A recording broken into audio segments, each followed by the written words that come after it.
Mw'isi ababeshejeho na demokarasi, ivyiza babiziga ku babaganza, mbere niyo vya vyiza babazigako batabironse baca bigaragambya bakagira greve. No muri ubu bwami bisaba yuko uyu mwami akuganza umwubaha. Icerekana ko wamwubashe nuko umuhanga amaso ukamwitegako vyose. Ugukira ukubaho kwawe kuri kuriwe. Iyo widodomvye ukiganyira uba ushatse kwereka umwami wawe yuko ataco yitaho, ari umwami ataco anezwe, atitaho ngo yitwararike abantu biwe. Iryo rero ni ikosa rikomeye kandi ni n'icaha uhanigwa. Hari n'inyifato werekana bikagaragaza neza ko utubasha umwami, nko kutizera, kuko iyo utizeye utangura gutuka umwami, n'amasengesho yawe aba ayo kumutuka. Kandi ijambo ry'Imana riravuga ngo utizera wese ntibikunda ko ahimbara Imana. Rero ukwiye kwamana ukwizera mu mutima wawe.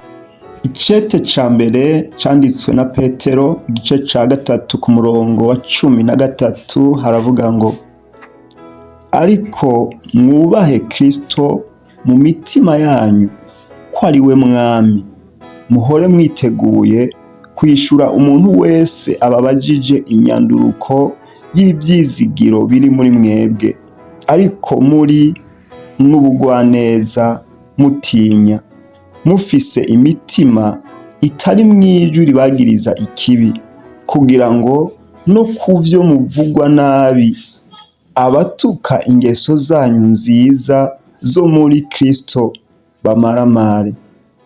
Ijambo ryabaye rinini mu mutima wanje kandi ariyo tugiye kuyagako, ni rivuga ngo ariko mwubahe Kristo mu mitima yanyu ko ari we mwami.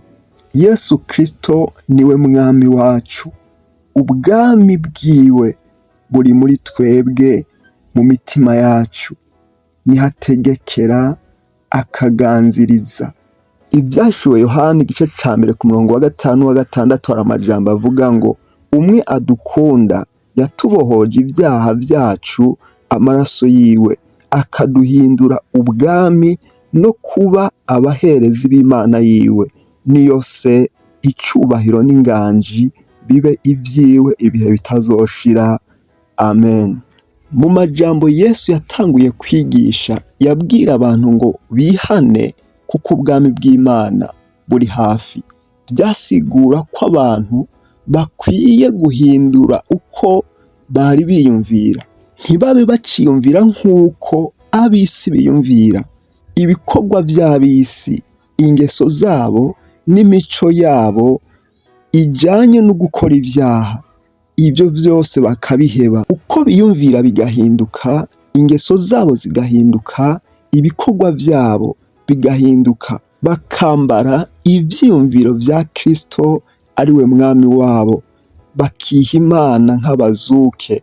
Kandi kwihana bisigura kuva mu bwami bwa Satani ukunguruza ukaja mu bundi bwami bwa Kristo, aribwo bwami bw'umuco, aribwo bwami bwa Kristo. Kandi ubwami bw'umwiza ntibusa n'ubwami bw'umuco, nk'uko ibikorwa vy'umwiza bitandukanye cane n'ibikorwa vy'umuco.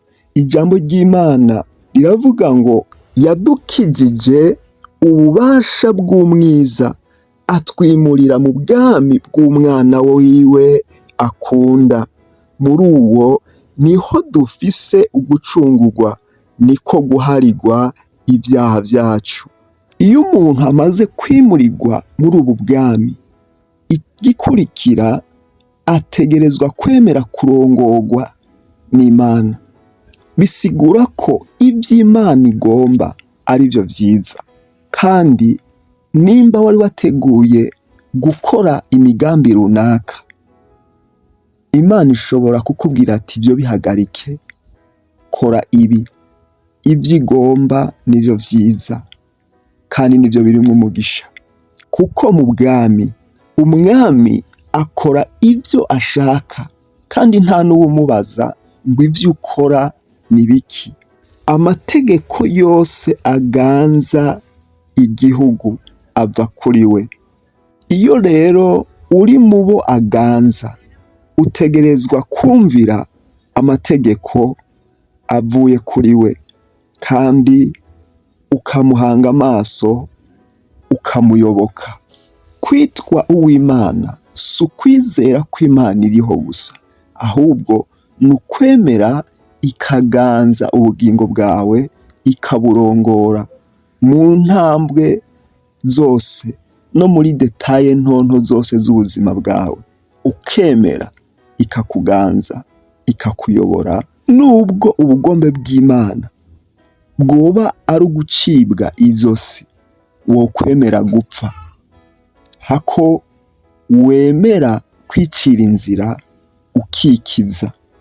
Kuko Yesu yavuze ngo umuntu wese azorondera gukiza ubugingo bwiwe azobubura, ariko ngo uwuzobuheba kubwiwe azoburokora. Ubugombe bw'Imana nibwo bukuru kuruta ubugombe bw'umuntu. Ibyo ngomba jewe, ibyo byonjana mu mahonero, ariko ivyo Imana igomba bizokiza ubugingo bwanje. Nico gituma umuntu akwiye guhitamwo ivyo Imana igomba kuruta guhitamwo ibyo wewe agomba, kuko umuntu ntazi ibikwiye, ariko Imana irazi ibibereye. Nubwo yo gucisha ahantu umenga nta nzira ihari, wewe abazi iyo nzira uciyemwo ikuganisha naho izogushikana. Ariko wowe ushobora kwicisha mu nzira utazi iyo ariyo n'ikuganisha n'amaherezo yayo, ariko yo igucishije mu nzira ibizi amaherezo yayo ko ari amahoro. Umaze kuva mu bwami bwa Satani ukemera kurongorwa n'Imana, igikurikira ni uko urondera ivyemeza by'ukuri kuri umwenegihugu wo muri ubu bwami. Umuntu amaze kwihana akatura ibyaha vyiwe, akakira Yesu Kristo nk'umwami n'umukiza mu bugingo bwiwe, ijambo ry'Imana riravuga ngo ariko abamwakiriye bose yabahaye ububasha bwo gucika abana b'Imana, nibo bizeye izina ryiwe. Haba hasigaye kuvuka ubwa kabiri muri mpwemu yera, kuko mpwemu niwe kimenyetso cyerekana yuko ubaye umwana w'ubwami, nk'uko tubisoma mu cete cyandikiwe Abanyefeso igice ca mbere ku murongo wa 13, haravuga ngo muri we namwe mumaze kumva ijambo ry'ukuri n'iryo ry'ubutumwa bwiza bw'agakiza kanyu, mumaze no kumwizera, niho mwashiriwe ko ikimenyetso, nico mpwemu yera yasezeranwe. Niwe ngwati y'umwandu tuzohabwa, kugira ngo ab'Imana yarose ibacungure ngo ubwiza bwayo bushimwe. Icerekana yuko umuntu ari umwana w'ubu bwami, ari umunyagihugu wo mu gihugu co mw'ijuru, ni mpwemu yera. Nico gituma ijambo ry'Imana rivuga ngo umuntu wese adafise mpwemu ntaba ari uwa Kristo. Iyo umaze kuronka icemeza ko uri umunyagihugu wo mu bwami bwo mw'ijuru, igikurikira ni ukumenya constitution y'ubwo bwami, ni ukumenya amategeko agenga ubwo bwami bw'Imana. Kumenya ayo mategeko y'ubwo bwami ni uko usoma ijambo ry'Imana ukama uririmbura ku murango no mw'ijoro, kandi ugashira mu ngiro ukitondera iby'iryo jambo. Kuko Bibiliya nico gitabo cerekana amategeko y'ubu bwami, amahame agenga ubu bwami, amasezerano y'abantu b'Imana, umunezero w'abizera, ibyo umunyagihugu wo muri ubu bwami yemererwa, ibizira gukogwa, ivyemewe gukogwa n'abantu b'Imana, imico n'imigenzo y'abana b'ubu bwami n'uko bakwiye kwitwara, n'aho uburenganzira bwabo bugarukira, uruhara rw'umwami n'uruhara rw'umunyagihugu wo muri ubu bwami. Kuko iyo ubaye umunyagihugu wo muri ubu bwami ariko ntumenye amategeko y'ubu bwami bw'Imana kandi ngo ute ko uyitondere, hari uburusho buvuye ku mwami utigera uronka. Aha twovuga nk'amahoro, umugisha, uburinzi, ubushobozi bwa mpwemu yera, utakaza no kuba samuragwa. Kumenya amategeko y'ubu bwami ukayitondera bituma utabaho nk'umugurano ariko ukabaho nka samuragwa nyene ibintu. Umaze kumenya amategeko agenga ubwo bwami utegerezwa kubaho nk'uwuserukira ubwami bw'Imana mw'isi. Ijambo ry'Imana rivuga ngo icatumye apfira bose kwari ukugira ngo abariho ngo babeho batacinezereza, ariko ngo babeho banezereza uwabapfiriye akabazukira. Nico gituma bisaba ko umuntu ivyo avuga, ivyo akora abikora mu izina rya Yesu, kandi ingeso ziwe zikaba icitegererezo ku bamubona. Ibikorwa vyiwe Imana ikabironkamwo ishimwe n'icubahiro. Ntaba agikora kubwiwe ariko akora kubw'umwami wiwe, kandi ntabayeho kubwiwe ariko abayeho kugira ngo anezereze umwami wiwe. Ivyo rero bikagaragazwa n'urukundo yerekana, ubwizigirwa bumuranga, ubwenge n'ingeso nziza, nk'uko ijambo ry'Imana rivuga ngo ubwami bw'Imana ni ukugororoka n'amahoro n'umunezero yo muri mpwemu yera. Amaze guserukira ubwami bw'Imana mw'isi, yizigira Imana n'umutima wiwe wose n'ubwenge bwiwe bwose n'inkomezi ziwe zose n'amagara yiwe, kandi ntaho yigera yizigira ubwenge bwiwe. Ahanga amaso Imana muri vyose, kuko azi ko umwami kimuragishinga ari ukugirira neza abantu biwe. Iyo umaze kuyizigira n'umutima wawe wose, igikurikira ni ukurondera ubwami bw'Imana no kugororoka kwayo. Ukarondera Imana imbere y'uko urondera imigisha, ukarondera Imana imbere y'amahera, ukarondera Imana imbere y'imigambi yawe. Kuko iyo Imana ibaye iya mbere, ubwami bw'Imana akaba ari gushira ku mutima, ibindi vyose biritondeka bikagenda neza. Iyo umuntu amaze kubaho yitwararika ubwami bw'Imana no kugororoka, igikurikira ni ukugiriranira ubucuti buhoraho n'umwami, mu gusenga iminsi yose no mu kwisonzesha, mu gusoma ijambo ry'Imana ukaririmbura ku murango no mw'ijoro, mu kumutazira ishimwe ryiwe rikama mu kanwa kawe urudaca, ukamarana umwanya munini nawe, ukamara umwanya uri ku birenge vyiwe, ukihererana nawe, ukumva ijwi ryiwe akakubwira nawe ukumviriza. Kuko muri ubu bwami ntidutegeka, si twe tubwira uko umwami akwiye gukora, ariko niwe atubwira uko agomba ko dukora n'uko agomba ko tubaho. Kuko uyu mwami akora ivyo agomba mw'ijuru no mw'isi no mu bayo, ata n'umwe arinze kubaza canke ngo agishe inama. Niwe mwami, umuremyi w'isi n'ijuru. Abana b'ubwami bose bemera kurongorwa nawe, bakamwumvira muri vyose. Ibi nivyo vyerekana ubucuti, kandi ni navyo bikomeza ubucuti bwawe n'umwami.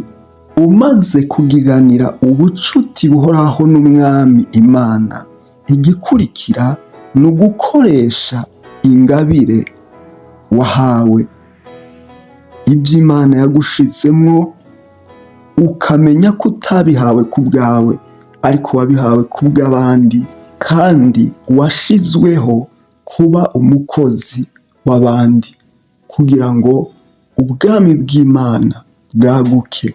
Uriho kugira ngo ube icyitegererezo cy'abadatunganye, kugira ngo bakwitegereje ubabere umuco, bakwamure kw'ivyamwa, bakurye ko ubu bwami buri muri wewe nabo bubashikire, bubazemwo umuco w'agakiza, ubarasire, bahinduke, bave mu bwami bw'umwiza baze muri ubu bwami bw'amahoro, ubwami bw'umuco, ubwami bwa Kristo. Petero rero aca yandika aya majambo twamaze gusoma, yibutsa abantu ngo mwubahe Kristo mu mitima yanyu ko ari we mwami.